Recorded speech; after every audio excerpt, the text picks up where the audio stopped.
Hoy voy a hablar sobre el pueblo como sujeto de la Asamblea Constituyente. Centrándonos un poco más en este tema, tenemos que decir que la Asamblea Constituyente se basa en los mecanismos y procesos que la comunidad debe cumplir. Estos procesos los imponen ellos y pues la comunidad es la encargada de cumplir todo este desarrollo estrictamente con las leyes que se han impuesto por la Asamblea, todo por el bien común.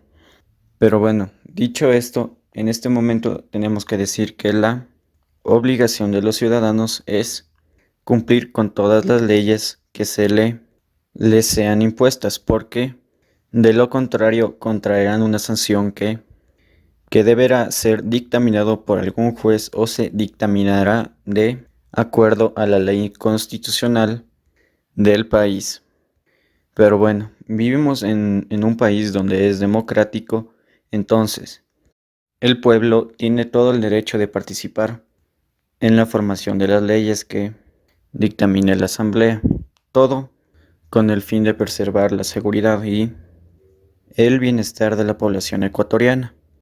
La Gran Constitución de Ecuador de 1830 fue la primera constitución política de la que se dató la República del Ecuador, tras su creación después de la separación del Distrito del Sur de la Gran Colombia. Fue redactada por el Congreso Constituyente de 1830, reunido en la ciudad de Riobamba, el cual inició sus funciones el 14 de agosto con la asistencia de 21 diputados, 7 por cada departamento de Quito, Guayaquil y Cuenca. La Constitución fue aprobada el 11 de septiembre de 1830 por el Congreso Constituyente, quien en 45 días, además de la nueva Constitución, también expidió varias leyes orgánicas. El voto en el Ecuador no siempre fue como se lo ejerce hoy en día. Desde 1830, cuando nació la República, hasta la actualidad, el mecanismo de sufragio ha sufrido 9 cambios. El Ecuador fue concebido como una nación democrática, en donde los ciudadanos tenían derecho a elegir y ser elegidos. Sin embargo, no todos podían acceder a esa posibilidad.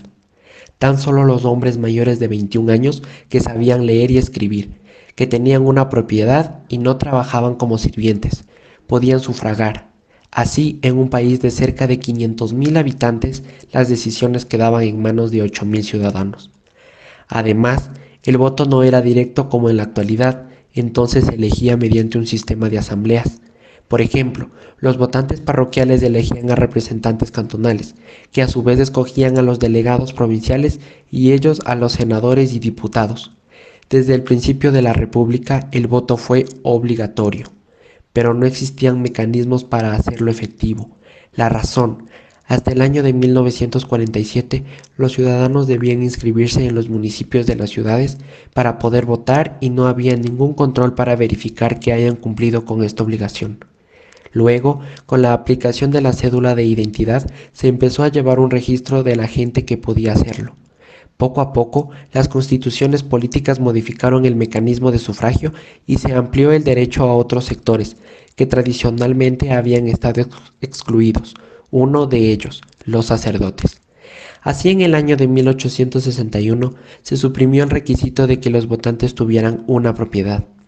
En el año de 1884 se eliminó la obligación de que los candidatos fueran acaudalados para poder participar en una contienda electoral.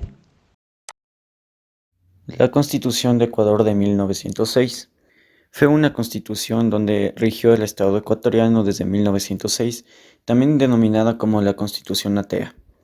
La Asamblea se reunió en Quito y promulgó el 23 de diciembre de 1906 el texto que establece la separación definitiva de Iglesia y Estado, restringiendo su control sobre la educación, pasando a ser absolutamente laica. Y con esta constitución, entre otras cosas, se eliminó la figura del vicepresidente y se aumentó la edad para ser considerado ciudadano de 18 a 21 años y otorgó los mismos derechos civiles a los extranjeros. Y además de todos estos derechos, se implementó también el matrimonio civil y el divorcio.